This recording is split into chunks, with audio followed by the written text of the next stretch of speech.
안녕하세요, 여러분. 오늘 제가 들려드릴 이야기는 정말 충격적입니다. 65세 할아버지가 며느리의 휴대폰에서 발견한 충격적인 진실 때문에 그동안 쌓아온 모든 것을 포기하고 완전히 새로운 인생을 시작하게 된 실화죠. 저는 박철민입니다. 올해 65세고 35년간 중학교에서 수학을 가르쳤습니다. 5년 전 사랑하는 아내를 암으로 잃고 난 후부터는 오직 가족을 위해서만 살아왔죠. 매일 새벽 6시에 일어납니다. 가장 먼저 하는 일은 8살 손자 지훈이를 위한 아침 준비예요. 아이가 좋아하는 계란 후라이에 김 구워서 싸주고 우유도 따뜻하게 데워줍니다. 할아버지, 오늘도 맛있어요. 지훈이의 밝은 웃음소리가 제 하루를 시작하게 해주죠. 학교까지 데려다주는 30분 길이 저에게는 가장 행복한 시간이었습니다. 며느리 김미래는 전직 방송국 PD 출신이에요. 지금은 유튜브 채널을 운영하며 재택근무를 합니다. 아버님 덕분에 일에 집중할 수 있어서 정말 감사해요. 미래가 늘 하는 말이었죠. 저는 그런 며느리가 대견했습니다. 똑똑하고 야무진 며느리가 제 아들에게 잘해주니까요. 아들 성수는 제약회사 영업팀장으로 일합니다. 요즘 승진을 앞두고 있어서 더욱 바쁘게 지내죠. 아버지, 정말 고생 많으세요. 아버지가 계셔서 저희가 이렇게 편하게 살 수 있어요. 성수도 늘 고마워했습니다. 저는 그저 당연한 일을 하고 있을 뿐이라고 생각했어요.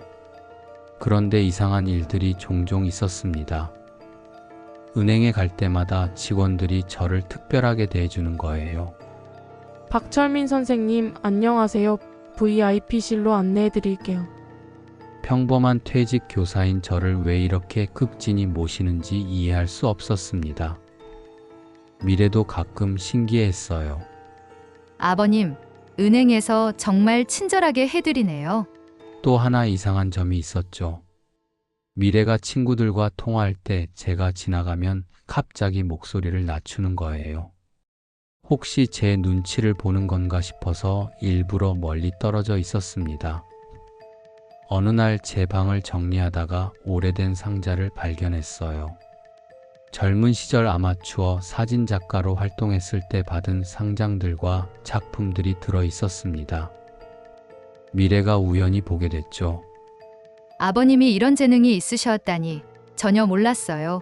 이 상장들 진짜예요? 젊을 때 취미로 했던 거야. 미래의 눈빛이 뭔가 달라지는 것 같았어요. 하지만 그때는 그냥 관심을 보이는 거라고 생각했습니다. 평화로웠던 일상에 균열이 생기기 시작한 건 지난 봄이었습니다. 지훈이가 학교에서 넘어져서 무릎을 심하게 다쳤어요. 학교에서 연락이 와서 제가 급히 달려갔죠. 할아버지, 아파요. 지훈이의 울음소리에 가슴이 찢어지는 것 같았습니다. 응급처치를 하려고 했는데 미래가 제 손을 뿌리치더군요. 아버님, 요즘 응급처치법도 모르시면서 괜히 건드리지 마세요. 그 말이 가슴에 비수처럼 꽂혔어요. 35년간 학생들을 가르치면서 얼마나 많은 응급 상황을 처리했는데 며느리는 저를 뭘 모르는 늙은이 취급하고 있었습니다. 성수의 승진이 확정된 후부터는 더 심해졌어요.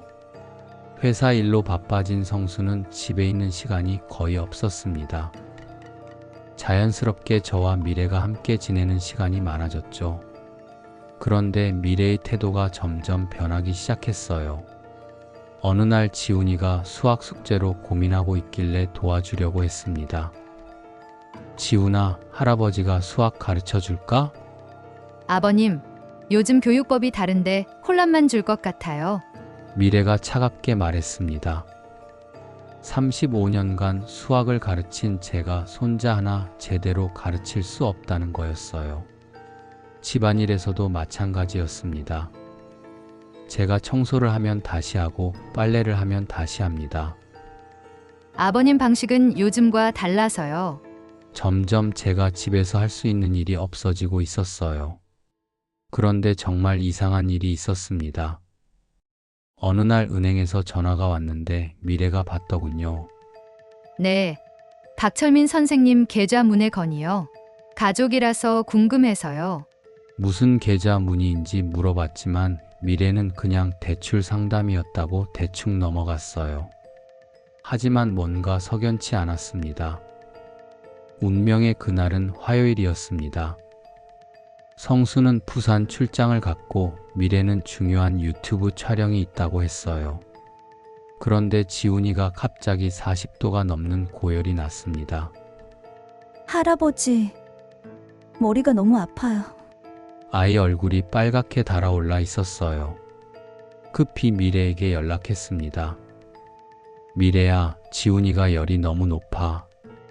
병원에 가야겠어. 아버님, 저 지금 촬영 중이라서 못 가요. 해열제 먹이고 조금 지켜보세요. 이게 응급 상황이야. 걱정 너무 하지 마세요. 애들은 원래 열이 금방 오르거든요. 그렇게 말하고 전화를 끊어버렸습니다. 저는 혼자서 지훈이를 데리고 병원에 가야겠다고 결심했어요. 그런데 미래 휴대폰을 들려고 하다가 실수로 화면을 건드렸습니다. 그 순간 제 세상이 무너져 내렸어요. 화면에 떠오른 가족 단체 톡방. 대화 내용이 보였거든요. 철민 할아버지는 진짜 ATM 기계 크크크. 맞아. 그냥 돈 많은 할아버지 비위 맞춰주면 되지. 언제까지 저 영감이랑 살아야 하나. 진짜 답답해. 손이 덜덜 떨렸습니다. 이게 꿈인지 현실인지 분간이 안 됐어요. 끔찍한 건 성수의 답장이었습니다. 그래도 엄마 없으니까 아버지가 도와주시잖아. 조금만 더 참자. 아들도 알고 있었다는 거였어요. 제가 ATM 기계 취급받는 걸 알면서도 모른 척하고 있었던 겁니다. 가슴에 큰 구멍이 뚫린 것 같았어요. 지훈이가 저를 불렀지만 대답할 수가 없었습니다. 더 스크롤을 내려보니 더욱 충격적인 내용들이 나왔어요. 은행에서 전화 왔는데 뭔가 엄청 많이 있나 봐. 상속 절차 미리 알아봐야겠어. 요양원 정보도 찾아보자. 그들은 이미 저 없는 미래를 계획하고 있었습니다. 그것도 제 돈으로요. 그날 밤 잠을 이룰 수 없었습니다. 지훈이는 해열제를 먹고 열이 내려서 괜찮아졌지만 제 마음은 완전히 무너져 있었어요. 다음날 미래는 늦잠을 자고 일어나더니 대수롭지 않게 말했습니다. 어제 지훈이 괜찮았나요? 촬영이 너무 중요해서 못 갔네요. 저는 그냥 고개만 끄덕였어요. 뭐라고 대답해야 할지 몰랐거든요. 그리고 그날부터 저는 제대로 된 조사를 시작했습니다. 먼저 은행에 갔어요. 평소 담당하던 김 부장님을 만났습니다. 선생님, 혹시 최근에 가족분이 계좌 문의를 하신 적 있나요? 김 부장님이 난처한 표정을 지었어요. 며느리분이 몇 번 오셨는데 상속 관련 문의하시더라고요. 혹시 건강에 문제라도 있으신가요? 그 순간 모든 게 명확해졌습니다. 미래는 이미 제가 죽은 후의 일을 계획하고 있었던 거예요. 부장님, 제 전체 자산 규모를 정확히 알려주세요. 선생님 자산이 잠깐만요. 김 부장님이 컴퓨터를 확인하더니 놀란 표정을 지었습니다. 예금과 적금, 펀드 등을 합쳐서 약 9억 정도 되시네요. 그리고 주식은 주식이 얼마죠? 6억 정도 됩니다. 선생님, 정말 대단하세요. 총 15억이었습니다. 젊은 시절 교사 월급으로 조금씩 모아서 삼성전자, LG전자 같은 주식에 투자했던 게 이렇게 불어났어요. 아내가 병원비 걱정할 때 제가 자신 있게 말할 수 있었던 이유였죠. 부장님, 한 가지 더 궁금한 게 있는데요. 며느리가 구체적으로 뭘 물어봤나요? 계좌 해지 절차나 상속세 문제 같은 걸 문의하셨어요. 집으로 돌아오는 길에 모든 게 정리됐습니다. 미래는 저를 사람으로 보는 게 아니라 돈으로 보고 있었던 거예요. 그리고 그 돈을 빨리 차지하고 싶어 했던 겁니다. 그날 저녁 평소와 다름없이 식사를 준비하면서도 마음은 복잡했어요. 정말 제가 생각하는 게 맞는 걸까? 혹시 오해는 아닐까? 하지만 증거는 너무 명확했습니다. 일주일 후 결정적인 사건이 일어났습니다. 지훈이가 수학 시험에서 70점을 받아온 거예요. 평소 90점 이상을 받던 아이라서 조금 의외였죠. 지훈아, 할아버지가 수학 문제집 사줄까? 같이 공부하자. 그때 미래가 발끈했습니다. 아버님, 지훈이 교육은 제가 알아서 할게요. 요즘 교육법도 모르시면서 괜히 혼란만 주지 마세요. 35년간 수학을 가르쳤다고 했건만 무시당했습니다. 더 충격적인 건 성수의 반응이었어요. 아버지, 미래 말이 맞아요.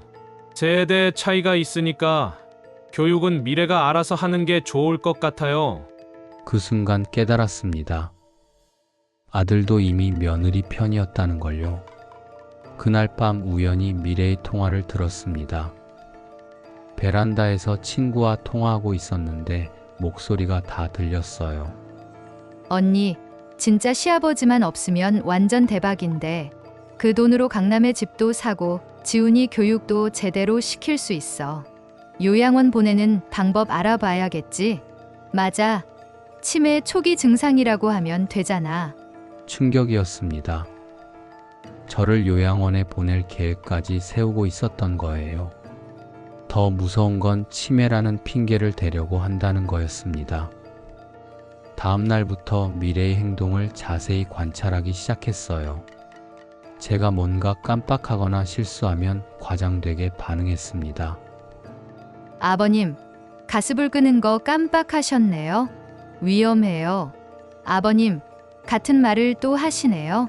실제로는 제가 그런 실수를 한 적이 없는데도 계속 그런 식으로 몰아갔어요. 성수에게도 보고하더군요. 여보, 아버님이 요즘 많이 깜빡깜빡 하시는 것 같아요. 저는 점점 확신하게 됐습니다. 이들이 저를 치매 환자로 만들려고 한다는 걸요. 더 이상 참을 수 없었습니다. 그날 밤 저는 중대한 결심을 했어요.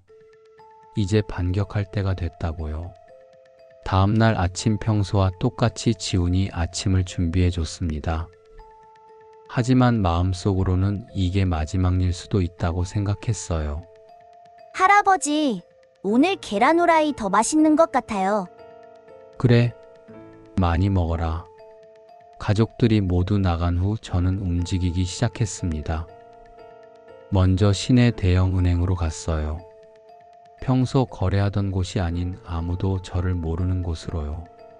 모든 예금을 다른 은행으로 옮기고 싶습니다. 그리고 새 계좌는 가족들도 절대 알 수 없게 해주세요.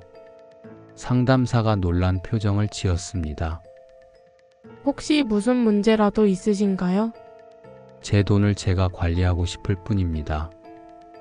9억의 예금이 모두 새로운 계좌로 옮겨졌어요. 주식도 모두 매도해서 현금화했습니다. 총 15억이 완전히 제 통제 하에 들어온 거죠. 그 다음은 부동산이었습니다. 오래 알고 지내던 공인중개사 이 사장님을 찾아갔어요. 사장님, 우리 집 팔고 싶습니다. 선생님, 갑자기 왜요? 혹시 아드님은 아시나요? 아들은 모릅니다. 그리고 모르게 해주세요. 이 사장님이 심각한 표정을 지었어요. 선생님, 하지만 가족들이 사장님, 집은 제 단독 명의입니다. 아내가 돌아가기 전에 정리해뒀거든요. 아내는 정말 현명한 사람이었어요. 만약에 대비해서 모든 재산을 제 명의로 정리해뒀거든요. 일주일 후 부동산 계약이 성사됐습니다. 현금 거래를 원하는 매수자가 나타나서 빠르게 진행됐어요. 이제 결정적인 순간이 왔습니다. 그날 저녁 저는 평생 해본 적 없는 특별한 만찬을 준비했습니다. 한우 스테이크에 와인까지 준비했어요. 아버지, 오늘 무슨 특별한 날인가요? 성수가 신기해하며 물었습니다. 응, 아주 특별한 날이야. 식사가 끝나고 거실로 모였을 때 저는 준비해둔 서류들을 꺼냈습니다. 오늘 너희에게 중요한 발표가 있어. 미래의 눈이 반짝였어요. 분명 좋은 소식이라고 생각했겠죠. 먼저 미래야, 너에게 물어볼 게 있어. 네, 아버님. 너는 나를 어떻게 생각하니? 정말 솔직하게 말해봐. 미래가 당황하며 말을 더듬었어요. 저는 아버님을 정말 존경하고 그만해. 저는 차분하게 손을 들어 미래의 말을 멈췄습니다. 거짓말은 그만하자. 나는 이미 다 알고 있어. 뭘 알고 계신다는 거예요? 내가 너희에게 ATM 기계라고 불리고 있다는 걸 말이야. 그 순간 미래의 얼굴이 새하얗게 변했습니다. 성수는 무슨 말인지 몰라 우리를 번갈아 봤어요. 아버지, 무슨 소리예요? 성수야, 내 아내는 나를 ATM 기계라고 부르고 있었어. 단체 톡방에서 말이야. 성수가 믿을 수 없다는 표정으로 미래를 바라봤습니다. 미래야, 이게 정말이야? 미래는 입술을 파르르 떨며 변명하려 했어요. 그게 아니라 친구들이 농담으로. 농담? 저는 냉소적으로 웃었습니다. 그래, 내가 평생 너희를 위해 한 모든 게 농담거리였나 보지. 오늘 너희에게 알려줄 게 하나 더 있어. 저는 부동산 계약서를 테이블에 내려놨습니다. 이 집을 팔았어. 네, 뭐라고요? 두 사람이 동시에 소리쳤습니다. 다음 주 금요일까지 이사 나가면 돼. 성수가 서류를 급히 집어들더니 얼굴이 점점 굳어졌어요. 아버지, 이게 뭐예요? 갑자기 집을 팔다니? 갑자기가 아니야. 충분히 생각하고 결정했어. 미래가 울음을 터뜨리기 시작했어요. 아버님, 제발요. 저희가 어디서 살아요? 지훈이는 어떡하고요? 그건 너희가 알아서 해야 할 문제야. 그리고 저는 마지막 통보를 했습니다. 그리고 앞으로 나는 너희와 연락하지 않을 거야. 내 새 주소도 알려주지 않을 거고. 아버지, 그럼 저희는 어떻게 해요? 성수야, 너는 팀장이잖아. 미래도 유튜버라며. 둘이서 충분히 살 수 있을 거야. 미래가 제 앞에 무릎을 꿇었습니다. 아버님, 제발요. 제가 잘못했어요. 무릎 꿇는다고 해서 달라지는 건 없어. 너는 이미 나를 ATM 기계라고 불렀잖아. 그날 밤 집안은 완전히 뒤바뀌었습니다. 하지만 저는 더 이상 흔들리지 않았어요. 일주일 후 저는 강원도 산촌의 작은 펜션으로 이사했습니다. 공기 맑고 조용한 곳이에요. 떠나는 날 지훈이가 울면서 매달렸지만 뒤돌아보지 않았습니다. 3년이 지난 지금 저는 이곳에서 새로운 인생을 살고 있어요. 아침에는 산책을 하고 오후에는 예전 취미였던 사진을 다시 시작했습니다. 지역 사진동호회에도 가입해서 친구들도 사귀었어요. 얼마 전에는 제 사진전도 열었습니다. 자유로운 영혼이라는 제목으로요. 동생을 통해 들리는 소식으로는 성수 가족의 상황이 좋지 않다고 하더군요. 미래의 유튜브 채널은 망했고 성수는 스트레스로 회사에서도 문제가 생겼대요. 지금은 월세방에서 살고 있다고 합니다. 하지만 저는 후회하지 않아요. 오히려 매일이 감사합니다. 더 이상 누구의 ATM 기계가 아닌 박철민으로 살 수 있게 됐거든요. 존중받지 못하는 곳에서는 떠나는 게 답입니다. 그리고 15억이라는 제 가치를 알아보지 못한 건 그들의 손실이죠. 오늘도 저는 산속에서 커피를 마시며 사진을 찍고 있습니다. 65년 만에 처음으로 제 자신만을 위해 사는 시간이에요. 이보다 행복할 수 없습니다. 박철민 할아버지의 이야기 잘 보셨나요? 나이와 가족 때문에 참아야만 하는 건 아닙니다. 용기 있는 선택이 새로운 삶의 시작이 될 수 있습니다. 박철민 할아버지를 응원한다면 구독, 좋아요를 눌러주세요. 다음에도 다양한 이야기로 찾아뵙겠습니다.